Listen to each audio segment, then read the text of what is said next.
Fatigue compelled them to halt frequently for a moment or two.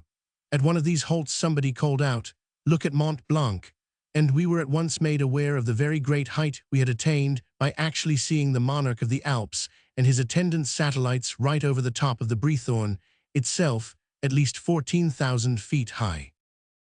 These people moved in single file and were all tied to a strong rope at regular distances apart, so that if one of them slipped on those giddy heights, the others could brace themselves on their alpenstocks and save him from darting into the valley thousands of feet below. By and by, they came to an ice-coated ridge which was tilted up at a sharp angle and had a precipice on one side of it.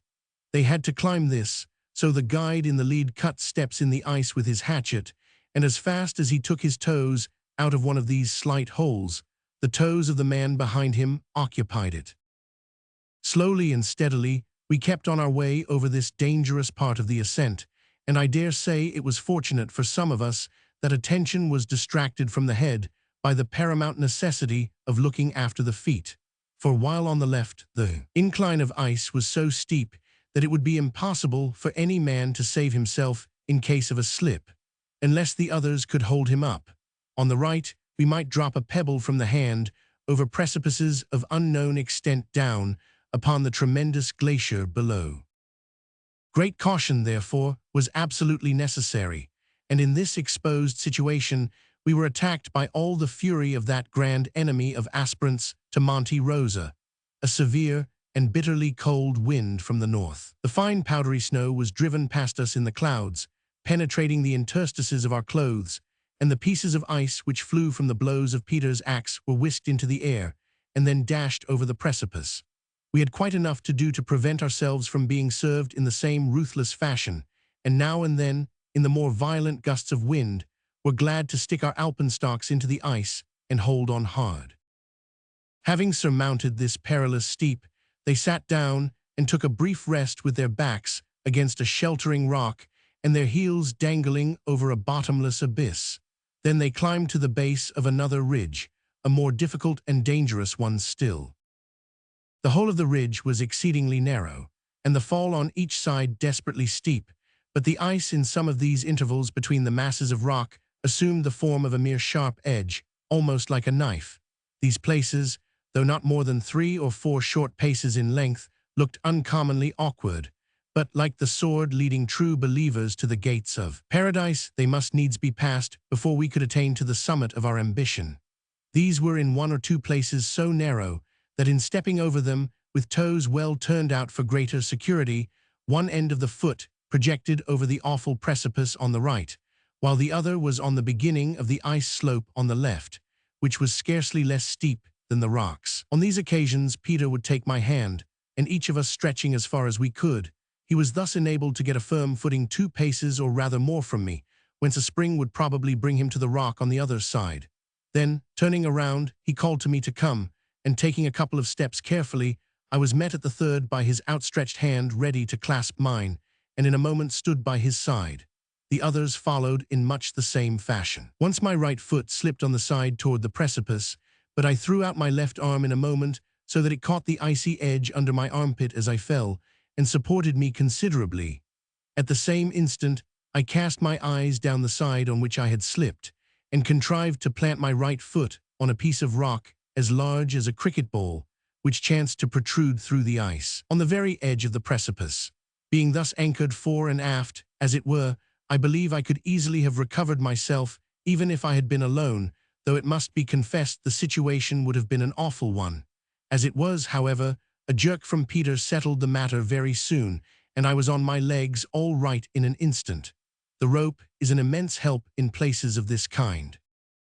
Now they arrived at the base of a great knob or dome veneered with ice and powdered with snow, the utmost summit, the last bit of solidity between them and the hollow vault of heaven. They set to work with their hatchets and were soon creeping, insect-like, up its surface, with their heels projecting over the thinnest kind of nothingness, thickened up a little with a few wandering shreds and films of cloud moving in a lazy procession far below.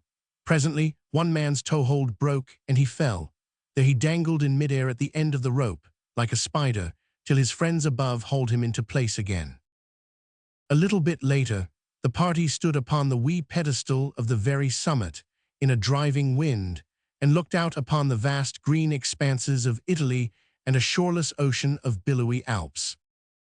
When I had read thus far, Harris broke into the room in a noble excitement and said the ropes and the guides were secured, and asked if I was ready. I said I believed I wouldn't ascend the Altos this time. I said Alp climbing was a different thing from what I had supposed it was, and so I judged we had better study its points a little more before we went definitely into it. But I told him to retain the guides and order them to follow us to Zermatt, because I meant to use them there. I said I could feel the spirit of adventure beginning to stir in me, and was sure that the fell fascination of Alp climbing would soon be upon me. I said he could make up his mind to it, that we would do a deed before we were a week older, which would make the hair of the timid curl with fright. This made Harris happy and filled him with ambitious anticipations. He went at once to tell the guides to follow us to Zermatt and bring all their paraphernalia with them. Chapter 35. Swindling the Coroner. A great and priceless thing is a new interest, how it takes possession of a man, how it clings to him, how it rides him. I strode onward from the Schwernbach hostelry, a changed man, a reorganized personality. I walked into a new world I saw with new eyes. I had been looking aloft at the giant show peaks only as things to be worshipped for their grandeur and magnitude and their unspeakable grace of form. I looked up at them now as also things to be conquered and climbed. My sense of their grandeur and their noble beauty was neither lost nor impaired. I had gained a new interest in the mountains without losing the old ones. I followed the steep lines up, inch by inch, with my eye, and noted the possibility or impossibility of following them with my feet. When I saw a shining helmet of ice projecting above the clouds, I tried to imagine I saw files of black specks toiling up, it roped together with a gossamer thread. We skirted the lonely little lake called the Daubency, and presently passed close by a glacier on the right, a thing like a great river frozen solid in its flow and broken square off like a wall at its mouth. I had never been so near a glacier before. Here we came upon a new board shanty and found some men engaged in building a stone house, so the Schwernbach was soon to have a rival. We bought a bottle or so of beer here. At any rate, they called it beer, but I knew by the price that it was dissolved jewelry, and I perceived by the taste that dissolved jewelry is not good stuff to drink. We were surrounded by a hideous desolation. We stepped forward to a sort of jumping-off place and were confronted by a startling contrast. We seemed to look down into fairyland. 2,000 or 3,000 feet below us was a bright green level, with a pretty town in its midst, and a silvery stream winding among the meadows. The charming spot was walled in on all sides by gigantic precipices clothed with pines, and over the pines, out of the softened distances, rose the snowy domes and peaks of the Monte Rosa region. How exquisitely green and beautiful that little valley down there was. The distance was not great enough to obliterate details. It only made them little and mellow and dainty, like landscapes and towns seen through the wrong end of a spyglass. Right under us, a narrow ledge rose up out of the valley, with a green, slanting, bench-shaped top, and grouped about upon this green baize bench were a lot of black and white sheep, which looked merely like oversized worms. The bench seemed lifted well up into our neighborhood, but that was a deception. It was a long way down to it. We began our descent, now, by the most remarkable road I have ever seen. It wound its corkscrew curves down the face of the colossal precipice, a narrow way, with always the solid rock wall at one elbow and perpendicular nothingness at the other. We met an everlasting procession of guides, porters, mules, litters, and tourists climbing up this steep and muddy path, and there was no room to spare when you had to pass a tolerably fat mule. I always took the inside when I heard or saw the mule coming and flattened myself against the wall. I preferred the inside, of course, but I should have had to take it anyhow, because the mule prefers the outside. A mule's preference on a precipice is a thing to be respected. Well, his choice is always the outside. His life is mostly devoted to carrying bulky panniers and packages which rest against his body. Therefore, he is habituated to taking the outside edge of mountain paths, to keep his bundles from rubbing against rocks or banks on the other. When he goes into the passenger business, he absurdly clings to his old habit, and keeps one leg of his passenger always dangling over the great deeps of the lower world, while that passenger's heart is in the highlands, so to speak.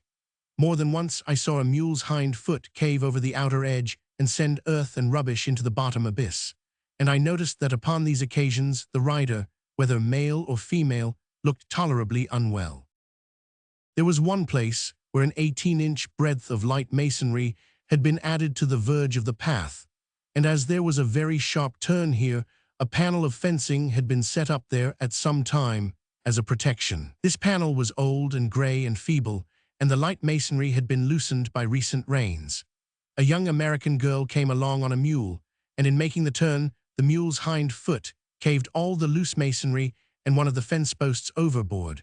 The mule gave a violent lurch inboard to save himself, and succeeded in the effort, but that girl turned as white as the snows of Mont Blanc for a moment. The path was simply a groove cut into the face of the precipice. There was a 4-foot breadth of solid rock under the traveler, and 4-foot breadth of solid rock just above his head, like the roof of a narrow porch. He could look out from this gallery and see a sheer, summitless and bottomless wall of rock before him, across a gorge or crack a biscuit's toss in width, but he could not see the bottom of his own precipice unless he lay down and projected his nose over the edge. I did not do this because I did not wish to soil my clothes. Every few hundred yards, at particularly bad places, one came across a panel or so of plank fencing, but they were always old and weak, and they generally leaned out over the chasm and did not make any rash promises to hold up people who might need support. There was one of these panels which had only its upper board left. A pedestrianizing English youth came tearing down the path, was seized with an impulse to look over the precipice, and without an instant's thought he threw his weight upon that crazy board. It bent outward a foot. I never made a gasp before that came so near suffocating me. The English youth's face simply showed a lively surprise, but nothing more. He went swinging along valleyward again, as if he did not know he had just swindled a coroner by the closest kind of a shave. The Alpine litter is sometimes like a cushioned box made fast between the middles of 2 long poles, and sometimes it is a chair with a back to it and a support for the feet. It is carried by relays of strong porters. The motion is easier than that of any other conveyance. We met a few men and a great many ladies in litters. It seemed to me that most of the ladies looked pale and nauseated. Their general aspect gave me the idea that they were patiently enduring a horrible suffering. As a rule, they looked at their laps and left the scenery to take care of itself. But the most frightened creature I saw was a led horse that overtook us.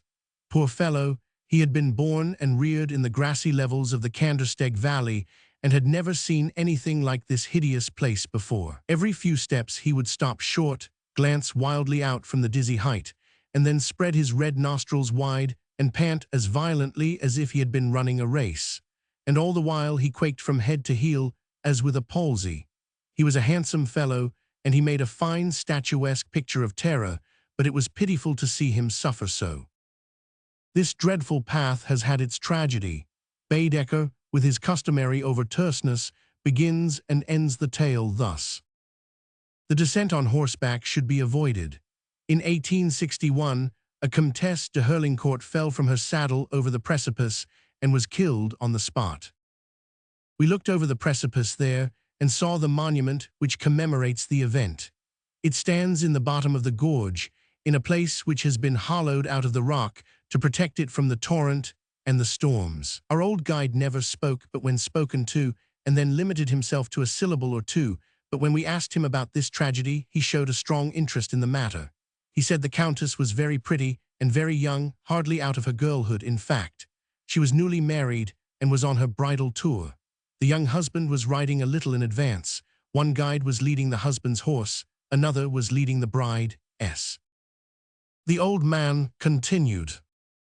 The guide that was leading the husband's horse happened to glance back, and there was that poor young thing sitting up staring out over the precipice, and her face began to bend downward a little, and she put up her 2 hands slowly and met it so, and put them flat against her eyes, so, and then she sank out of the saddle with a sharp shriek, and one caught only the flash of a dress, and it was all over.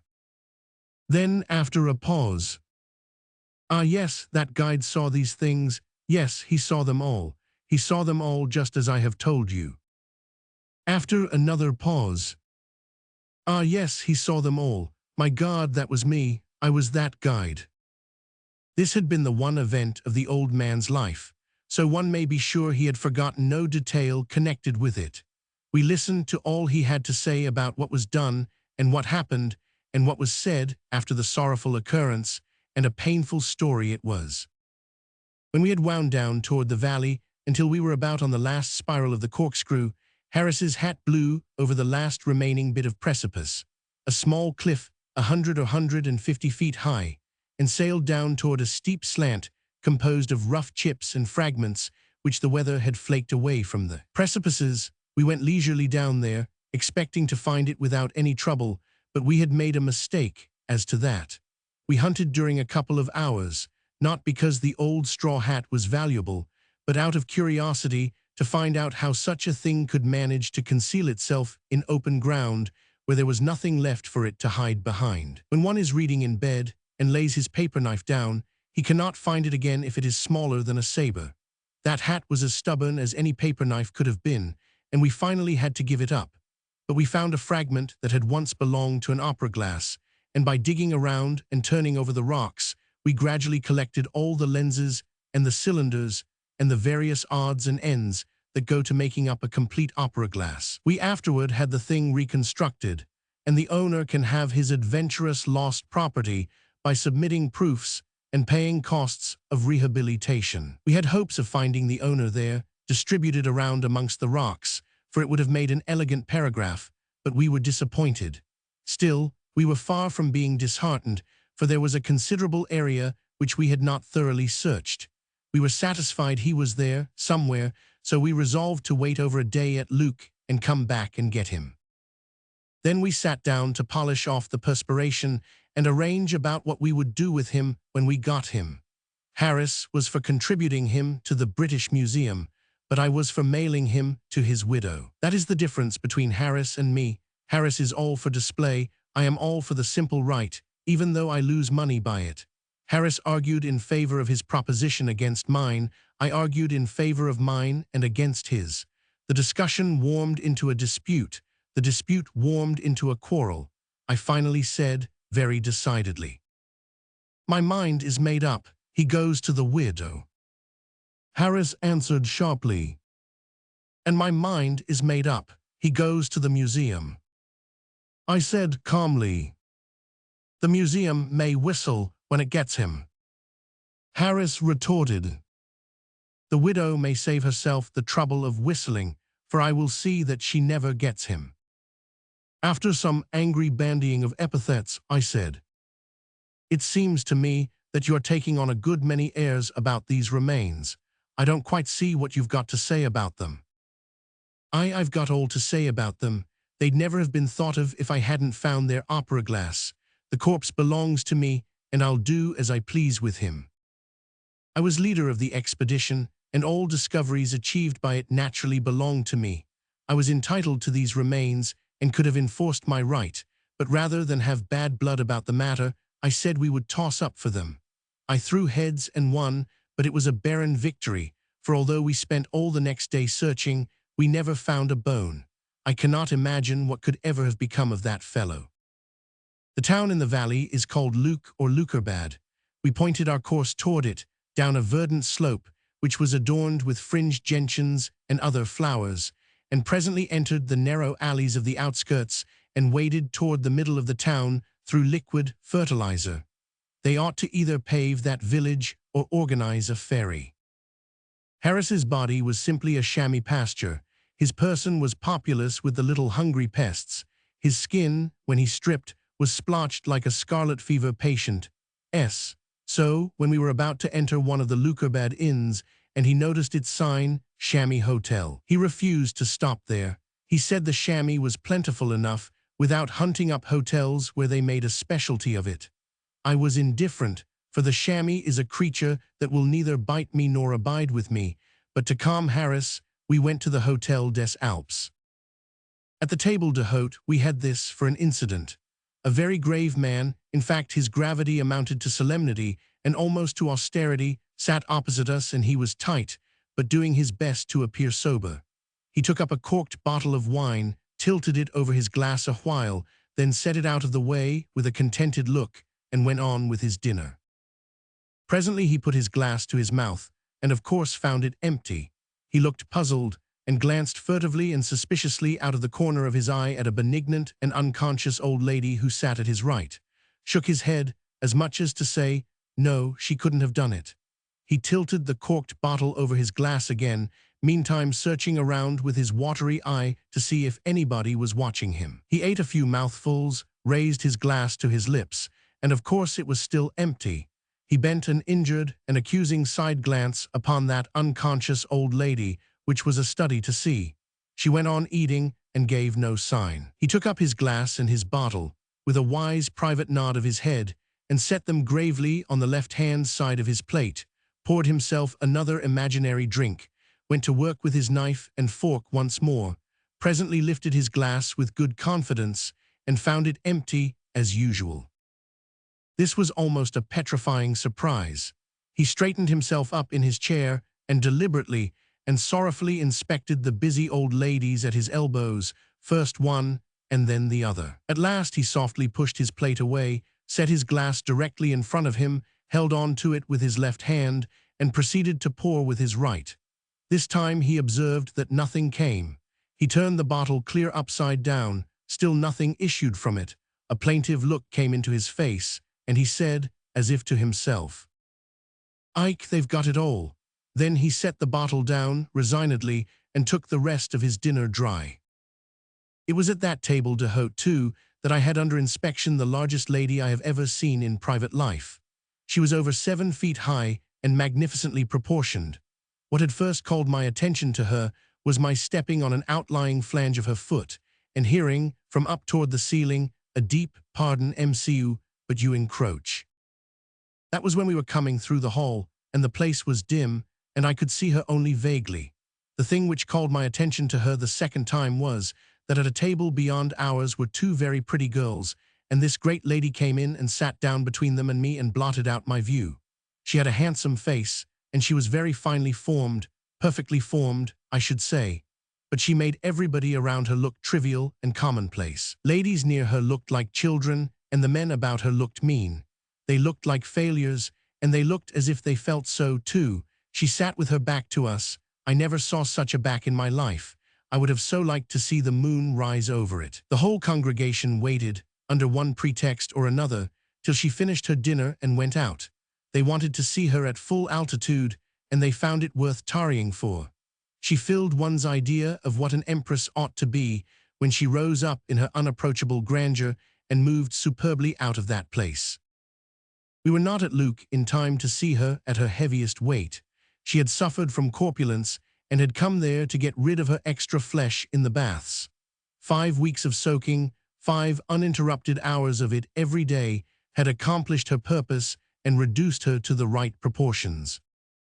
Those baths remove fat and also skin diseases. The patients remain in the great tanks for hours at a time. A dozen gentlemen and ladies occupy a tank together and amuse themselves with rompings and various games. They have floating desks and tables, and they read or lunch or play chess in water that is breast-deep. The tourist can step in and view this novel spectacle if he chooses. There's a poor box, and he will have to contribute. There are several of these big bathing houses, and you can always tell when you are near one of them by the romping noises and shouts of laughter that proceed from it. The water is running water and changes all the time, else a patient with a ringworm might take the bath with only a partial success, since, while he was ridding himself of the ringworm, he might catch the itch. The next morning we wandered back up the green valley, leisurely, with the curving walls of those bare and stupendous precipices rising into the clouds before us.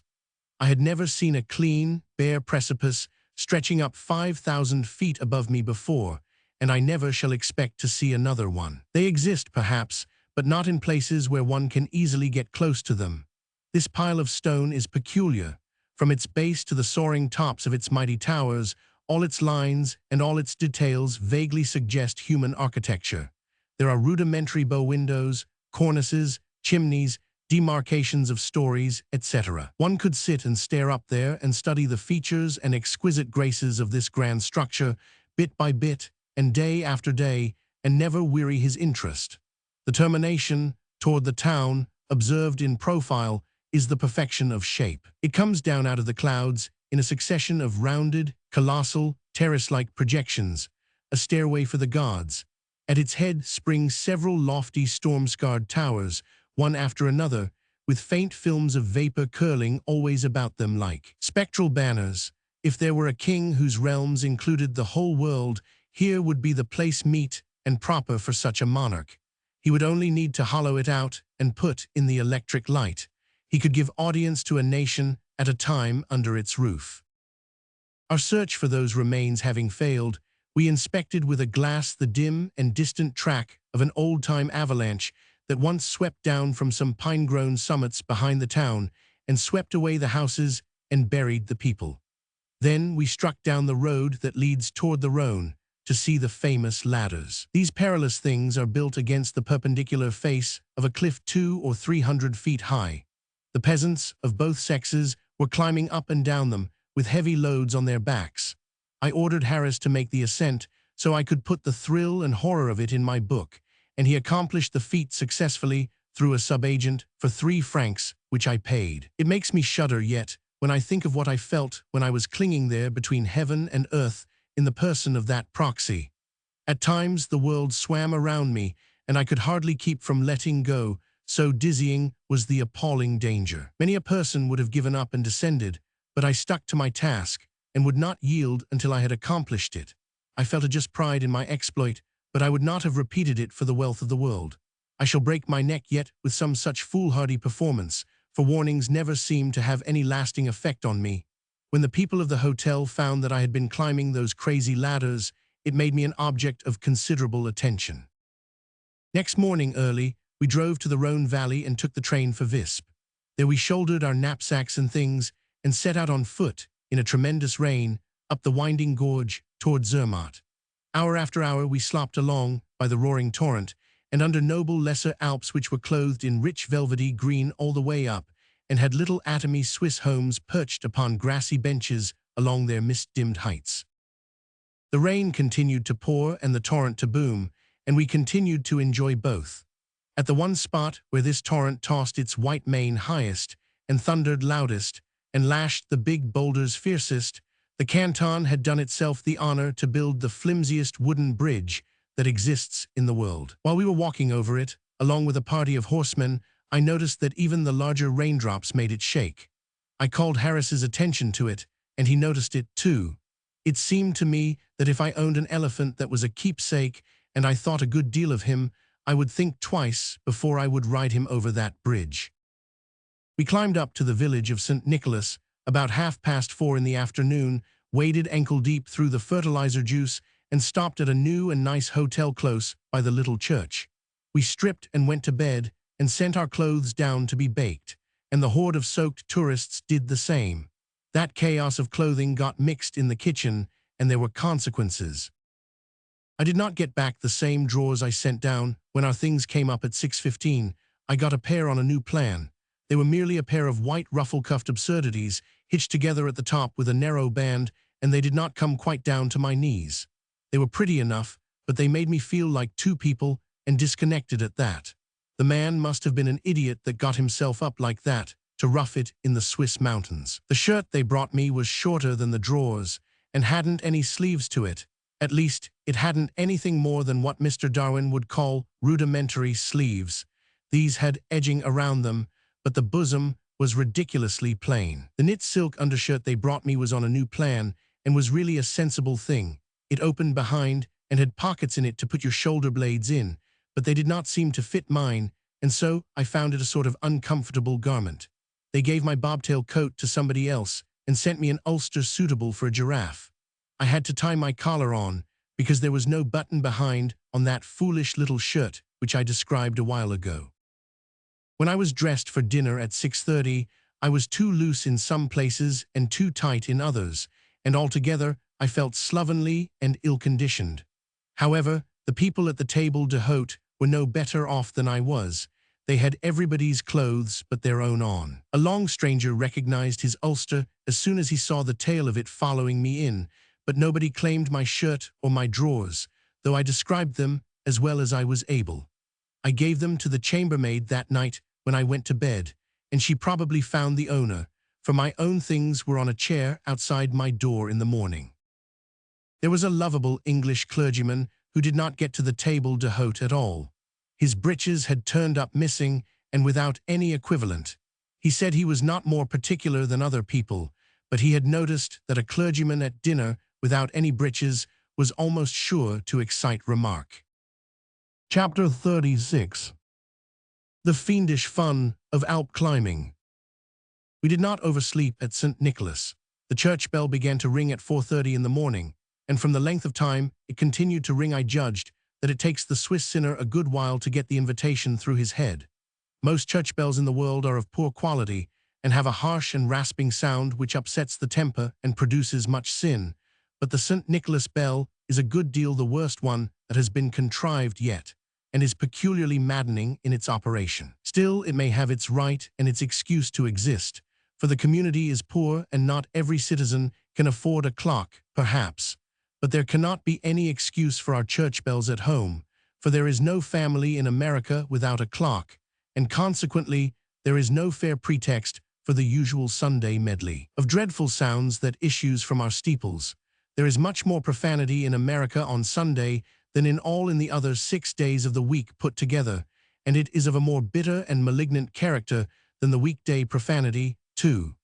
It is produced by the cracked pot clangor of the cheap church bells. We build our churches almost without regard to cost. We rear an edifice which is an adornment to the town, and we gild it, and fresco it, and mortgage it, and do everything we can think of to perfect it, and then spoil it all by putting a bell on it which afflicts everybody who hears it, giving some the headache, others St. Vitus's dance, and the rest the blind staggers. An American village at 10 o'clock on a summer Sunday is the quietest and peacefulest and holiest thing in nature, but it is a pretty different thing half an hour later. Mr. Poe's poem of the bells stands incomplete to this day, but it is well enough that it is so, for the public reciter or reader who goes around trying to imitate the sounds of the various sorts of bells with his voice would find himself up a stump when he got to the church bell, as Joseph Addison would say. The church is always trying to get other people to reform. It might not be a bad idea to reform itself a little by way of example. It is still clinging to one or two things which were useful once, but which are not useful now, neither are they ornamental. One is the bell ringing to remind a clock-caked town that it is church time, and another is the reading from the pulpit of a tedious list of notices, which everybody who is interested has already read in the newspaper. The clergyman even reads the hymn through, a relic of an ancient time when hymn books are scarce and costly, but everybody has a hymn book now, and so the public reading is no longer necessary. It is not merely unnecessary, it is generally painful, for the average clergyman could not fire into his congregation with a shotgun and hit a worse reader than himself, unless the weapon scattered shamefully. I am not meaning to be flippant and irreverent, I am only meaning to be truthful. The average clergyman, in all countries and of all denominations, is a very bad reader. One would think he would at least learn how to read the Lord's Prayer by and by, but it is not so. He races through it as if he thought the quicker he got it in, the sooner it would be answered. A person who does not appreciate the exceeding value of pauses and does not know how to measure their duration judiciously cannot render the grand simplicity and dignity of a composition like that effectively. We took a tolerably early breakfast and tramped off toward Zermatt through the reeking lanes of the village, glad to get away from that bell. By and by we had a fine spectacle on our right. It was the wall-like butt end of a huge glacier, which looked down on us from an alpine height which was well up in the blue sky. It was an astonishing amount of ice to be compacted together in one mass. We ciphered upon it and decided that it was not less than several hundred feet from the base of the wall of solid ice to the top of it. Harris believed it was really twice that. We judged that if St. Paul's, St. Peter's, the Great Pyramid, the Strasbourg Cathedral, and the Capitol in Washington were clustered against that wall, a man sitting on its upper edge could not hang his hat on the top of any one of them without reaching down 300 or 400 feet, a thing which, of course, no man could do. To me, that mighty glacier was very beautiful. I did not imagine that anybody could find fault with it, but I was mistaken. Harris had been snarling for several days.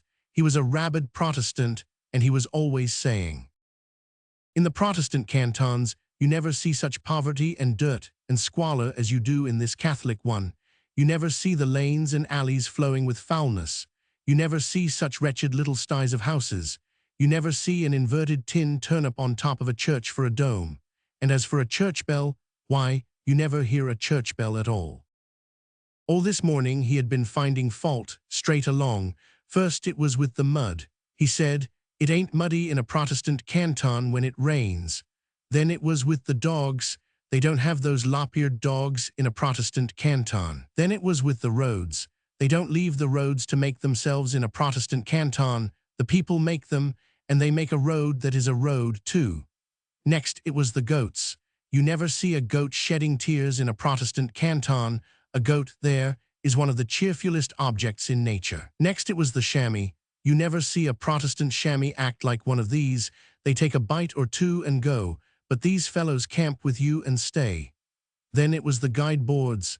"In a Protestant canton, you couldn't get lost if you wanted to, but you never see a guide board in a Catholic canton." Next, you never see any flower boxes in the windows. Here, never anything but now and then a cat, a torpid one. But you take a Protestant canton, windows perfectly lovely with flowers, and as for cats, there's just acres of them. These folks in this canton leave a road to make itself, and then fine you 3 francs if you trot over it, as if a horse could trot over such a sarcasm of a road. Next about the goiter, they talk about goiter. I haven't seen a goiter in this whole canton that I couldn't put in a hat. He had growled at everything, but I judged it would puzzle him to find anything the matter with this majestic glacier. I intimated as much, but he was ready and said with surly discontent, "You ought to see them in the Protestant cantons."